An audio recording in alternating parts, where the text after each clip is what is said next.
Sebelum menyaksikan video ini, jangan lupa klik tombol subscribe dan tekan tombol lonceng. Selamat menyaksikan.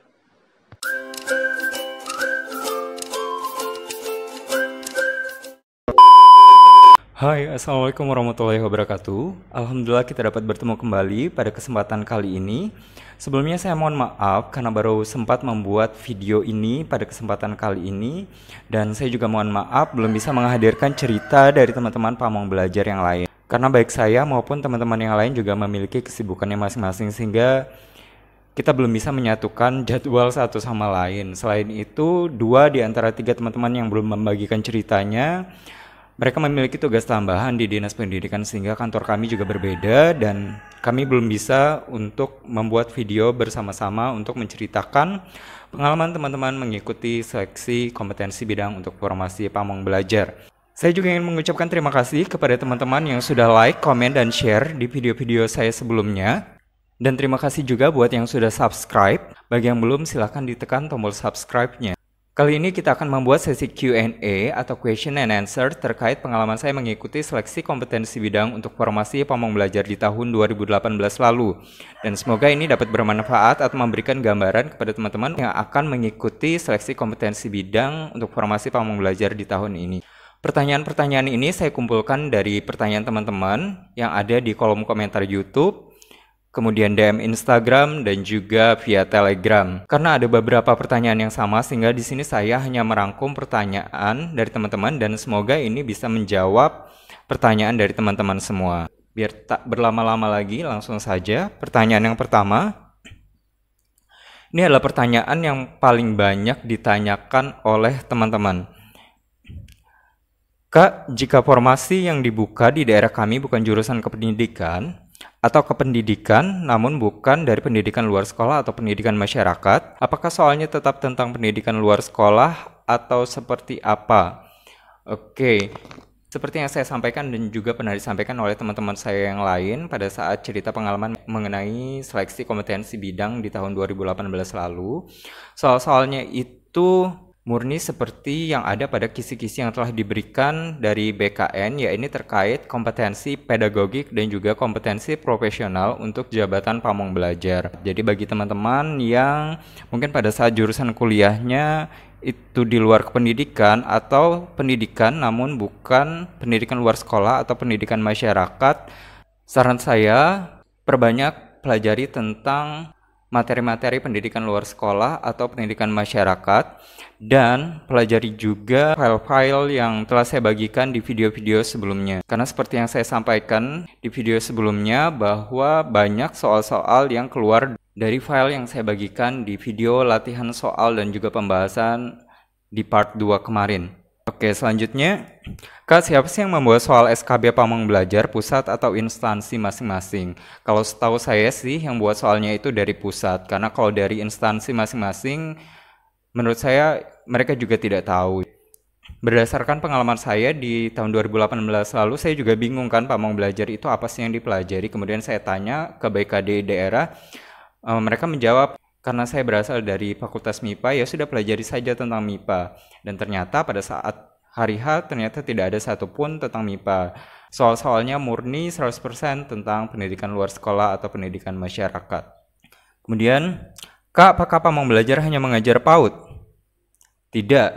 Jadi untuk pamong belajar sendiri, kegiatannya itu ada namanya keaksaraan fungsional atau pemberantasan buta aksara. Kemudian juga ada pendidikan kesetaraan yang paket A, paket B, dan juga paket C. Kemudian ada juga PAUD, hanya saja kalau di tempat kami kebetulan belum ada PAUD-nya. Kemudian ada pendidikan kecakapan hidup atau life skills. Pertanyaan berikutnya, Kak, untuk soal SKB-nya berapa persen soal pedagogik dan berapa persen soal kompetensi profesional? Kalau untuk berapa persennya saya tidak bisa mengira-ngira, tapi karena kisi-kisinya sudah jelas disampaikan bahwa tentang kompetensi pedagogik dan juga kompetensi profesional, maka teman-teman saya sarankan untuk mempelajari kedua-duanya. Entah berapa persennya, itu urusan belakang. Berikutnya, Kak mau tanya, waktu kakak ujian tahun lalu, apakah muncul soal-soal tentang pasal-pasal? Jawabannya adalah tidak, jadi tidak ada pertanyaan terkait tentang pasal-pasal. Berikutnya, apa ada soal tentang jabatan dan golongan ASN, Kak? Ini juga tidak ada ya, jadi tidak ada soal-soal yang terkait dengan jabatan dan juga golongan ASN. Berikutnya, soal tentang pengkajian program dan pengembangan model, kira-kira banyak juga kah, Kak? Tugas pokok pamong belajar itu ada 3, yaitu yang pertama kegiatan belajar mengajar, yang kedua pengkajian program, dan yang ketiga pengembangan model. Seberapa banyak soal yang keluar saya tidak tahu. Saya tidak memperhatikan komposisinya saat itu, namun saran saya teman-teman tetap mempelajari ketiga-tiganya. Soal pembelajaran di PAUD atau TK banyak keluar nggak? Kalau seingat saya di tahun 2018 lalu soal-soalnya lebih banyak ke pendidikan kesetaraan. Jadi untuk PAUD sendiri seingat saya tidak begitu banyak atau bahkan mungkin tidak ada ya.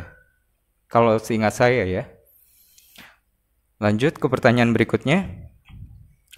Apakah soalnya banyak tentang teori belajar? Ya, ada beberapa pertanyaan tentang teori belajar. Berikutnya, banyak soal penyelesaian kasus nggak, Kak? Di tahun 2018 lalu ada beberapa soal tentang penyelesaian kasus dan saya rasa teman-teman masih dapat mengira-ngira atau memikirkan mana jawaban yang terbaik di antara pilihannya. Kemudian ada yang bertanya, kakak itu dari MIPA murni atau pendidikan? Jadi saya berasal dari Fakultas MIPA, jurusan fisika, jadi MIPA murni ya, bukan pendidikan. Kalau di pandemik seperti ini sistem kerja pamong belajar seperti apa, tatap muka atau online? Pada saat pandemi seperti saat ini, pamong belajar juga menyesuaikan seperti guru-guru pada pendidikan formal, yaitu mengajar secara daring atau online. Kak, kemarin tokoh yang keluar pas ujian kakak tahun lalu itu Menteri Pendidikan, Ketua IPABI, atau tokoh teori belajar, Kak? Jadi pada saat tahun 2018 lalu, seperti yang saya sampaikan tadi, yang keluar itu adalah tentang teori belajar dan tokohnya. Gambaran pertanyaannya adalah, menurut tokoh A, tahapan pembelajaran adalah seperti apa gitu. Nah, karena saya waktu itu juga tidak mengetahui tokoh ini siapa, ya sudah waktu itu saya hanya mengira-ngira saja. Kak, kalau tentang IPABI ada keluar nggak, Kak? Jadi tahun 2018 lalu tidak ada satu soal pun yang membahas tentang IPABI. Kak, Cerdik bisa dipakaikah untuk penentuan kelulusan SKB? Jadi kalau seingat saya di tahun 2018 lalu itu tidak ada ketentuan bahwa Cerdik berlaku untuk formasi pamong belajar ini. Di daerah saya pada saat awal pembukaan formasi hanya menegaskan diutamakan yang pernah memiliki pengalaman mengajar di Sanggar Kegiatan Belajar Kota Bontang. Jadi terkait Cerdik apakah bisa digunakan untuk penentuan kelulusan SKB CPNS untuk formasi pamong belajar ini? Mungkin teman-teman bisa tanyakan ke instansi teman-teman masing-masing. Mungkin itu adalah kebijakan dari daerah teman-teman masing-masing. Kak, kalau di kabupaten apakah tugas pamong belajar juga terkait kegiatan belajar mengajar? Ya, jadi untuk tugas pamong belajar yang ada di Dinas Pendidikan Kabupaten, itu pasti nanti ditempatkannya di SPNF SKB kota atau kabupatennya ya. Dan kegiatannya mostly ya kegiatan belajar mengajar. Untuk pengkajian program maupun pengembangan model mungkin lebih ke teman-teman yang ditempatkan di BP PAUD Provinsi. Selanjutnya jam kerja pamong belajar seperti apa, Kak? Jadi untuk jam kerja pamong belajar sama seperti ASN lainnya. Jadi untuk SPNF SKB itu ada yang membuka kelas pagi dan kelas malam, ada yang hanya membuka kelas pagi dan ada juga yang hanya membuka kelas malam. Di tahun 2019 lalu, di tempat saya dibuka untuk kelas malam sehingga kami mengajarnya malam jam 7 sampai jam 10 malam. Sedangkan untuk paginya itu kami dari jam setengah 8 sampai jam 1 siang. Tapi untuk saat sekarang, karena kami sudah tidak membuka kelas malam lagi, maka pembelajarannya di pagi hari. Jadi jam kerjanya tetap dari jam setengah 8 sampai jam 4 sore. Kak, apakah ada pertanyaan tentang jumlah SKK? Tidak ada, jadi tidak ada pertanyaan tentang jumlah SKK.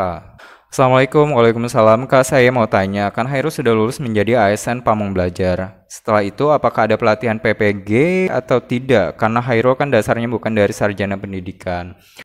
Jadi, Jika teman-teman nanti terpilih menjadi pamong belajar, nanti akan ada diklat sebagai pamong belajar. Kak, apakah semua soal membahas tentang pendidikan luar sekolah atau ada juga membahas pendidikan secara umum? Sehingga saya lebih ke pendidikan luar sekolah dan pendidikan masyarakat serta tentang tupoksi pamong belajar. Saya jabatan pelaksana bidang kurikulum dan pembelajaran. Apakah kakak bisa memberikan ilustrasi materi atau contoh soal SKB dari jabatan kakak yang sedikit bersinggungan dengan bidang saya? Untuk analis kurikulum dan pembelajaran sendiri, saya tidak memiliki contoh soalnya, tapi saran saya teman-teman bisa googling, tinggal diketikkan analisis kurikulum dan pembelajaran, dan di situ pasti teman-teman akan menemukan beberapa materinya. Kak, apakah ada soal tentang karya ilmiah, metode penelitian, dan undang-undang atau permen? Untuk karya ilmiah sendiri lebih kepada bagaimana kita membuat laporan pembelajaran. Untuk metode penelitian sendiri mungkin nanti lebih ke pengkajian program dan bagaimana pengembangan model. Nanti tahapan-tahapannya seperti apa ada di video saya sebelumnya, draft naskah tugas pokok dan fungsi pamong belajar, di situ ada semua. Berikutnya, tipikal soalnya seperti apa ya Mas? Seperti TIU yang bahasa Indonesia, TWK, atau TKP yang hanya pembuat soal dan Tuhan yang tahu jawabannya. Oke, jadi untuk soal-soalnya sendiri kalau menurut saya panjangnya itu sama seperti soal-soal TKP. Dan seperti yang saya sampaikan di awal tadi, untuk jawaban-jawabannya sendiri itu masih bisa kita kira-kira. Kak, apakah ada pertanyaan tentang pembuatan RPP? Dan bedakah RPP non-formal dengan informal? Pertanyaan tentang pembuatan RPP itu sendiri ada, dan itu teman-teman bisa mempelajarinya dari file yang ada di video saya sebelumnya. Kemudian, apakah beda antara RPP non-formal dengan informal? Kalau menurut saya kurang lebih sama saja. Berikutnya, seandainya saya lolos SKB dan memiliki serdik, apakah bisa dipakai seperti ASN guru? Soalnya saya saat ini sedang PPG. Untuk serdik sendiri, yang saya tahu untuk sementara masih berlaku untuk teman-teman formasi guru. Sementara untuk pamong belajar sendiri belum dikategorikan sebagai guru. Kak, untuk kompetensi pedagogi keguruan dengan pamong belajar itu sama apa enggak ya? Untuk kompetensi pedagogik keguruan dan juga pamong belajar, ada beberapa kesamaan, namun juga ada beberapa yang membedakan.